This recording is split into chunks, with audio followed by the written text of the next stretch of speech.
Imagine the U.S. State Department facing massive budget cuts while tourists can't get visas, refugees wait endlessly for help, and our foreign policy seems to shift by the hour.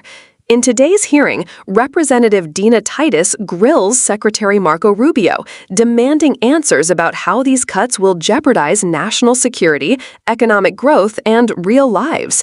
What he says and what he avoids could affect every American.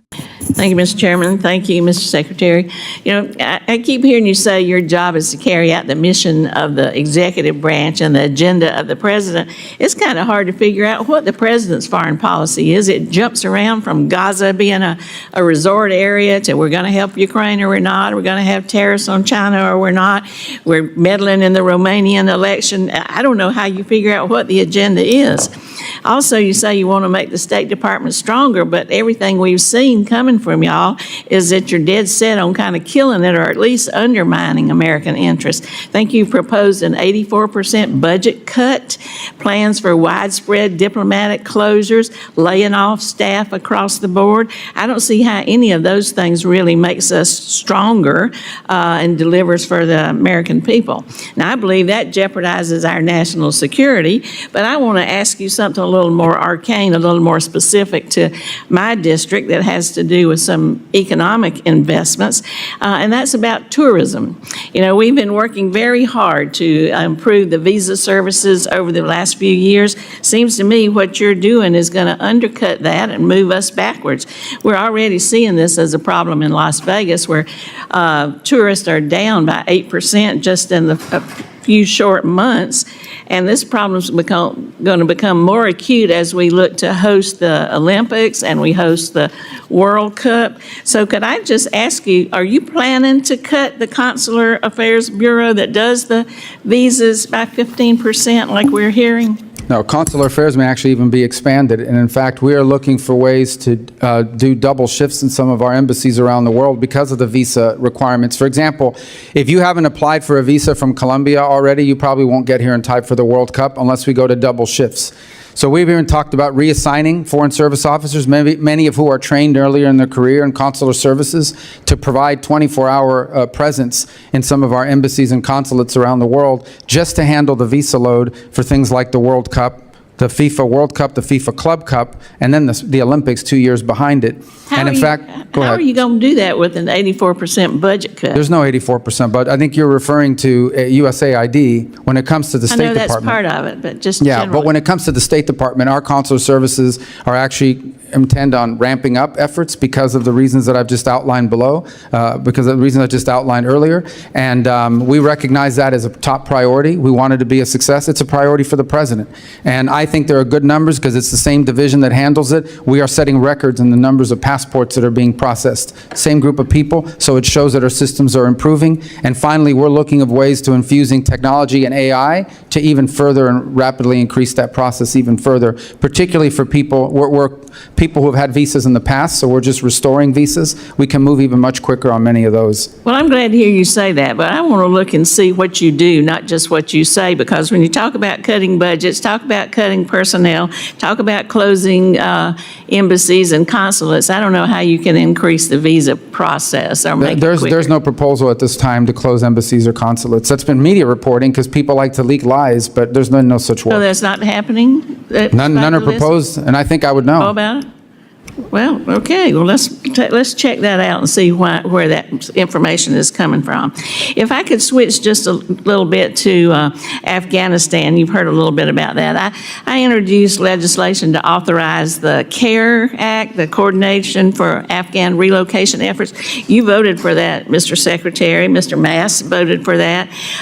We called for this to be created and have an appointment made. I wonder, can you tell us what's happening with that to help us serve these Afghan refugees? Or are you wearing that hat too, or is there somebody else that you're going to appoint to that position? Well, primarily the DHS responsibility for the intake of people into our country. I can certainly take that back and give you information on what progress they've made in that regard. But I will also tell you that one of the things we're tackling right now is we have to be able to properly vet anyone who comes into this country, given the mass migration events we've confronted over the last 3 years. I suspect these people are vetted as much or more than just about anybody else coming into the country as refugees. Well, some of them, they include dependents, and in many cases, a higher level of vetting is necessary because they're coming from countries where we don't have a lot of information. Not every country keeps, including Afghanistan, has perfect records. Some of them, we know them because they've worked with us in the past. Others, we just have limited information on them. So, but we are going to continue with this Afghan relocation efforts and this office, this care office, that's what you're committing to me? Well, we're going to comply with the statutory requirements, but we Okay, also well, have to that's be more good. careful about who we let into this country. Well, I didn't say that. I know we have to be careful, but I'm just saying we need to continue with that effort. You voted for it. Mr. Mass voted for it, but I don't see any progress on it. I hear just the opposite. So I appreciate that commitment. Thank you, and I yield back. The exchange between Representative Dina Titus and Secretary of State Marco Rubio is a critical look into how decisions in Washington affect both America's global influence and local communities. At first glance, the discussion may seem like routine budget oversight, but when you dig deeper, it's about real people, international relations, and the safety and prosperity of Americans. Titus begins by pointing out a pattern that has frustrated many, the seeming unpredictability of foreign policy under the current administration. From Gaza to Ukraine to China, the administration's priorities shift rapidly, leaving diplomats, allies, and even Congress itself trying to make sense of a moving target. This uncertainty isn't just bureaucratic, it directly impacts national security, foreign aid, and diplomatic effectiveness. The discussion quickly moves to the proposed budget cuts. Rubio claims there is no 84% cut to the State Department itself, but even talking about massive cuts raises alarm bells. Cuts of this magnitude could mean fewer diplomats in critical regions, fewer resources for consular services, and reduced capacity to handle crises, from natural disasters abroad to refugee resettlement programs. Representative Titus is careful to connect these abstract numbers to concrete outcomes, tourism and visas. Las Vegas, a city dependent on tourism, has already seen an 8% decline in visitors, a figure that matters to real workers, families, and local businesses. And with major events like the World Cup and the Olympics on the horizon, consular efficiency is not just a bureaucratic concern, it's an economic necessity.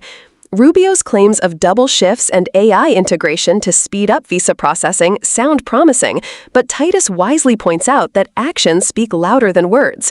Promises of efficiency cannot substitute for clear, funded programs and staffing stability. The conversation then shifts to Afghanistan and the ongoing challenges of refugee resettlement.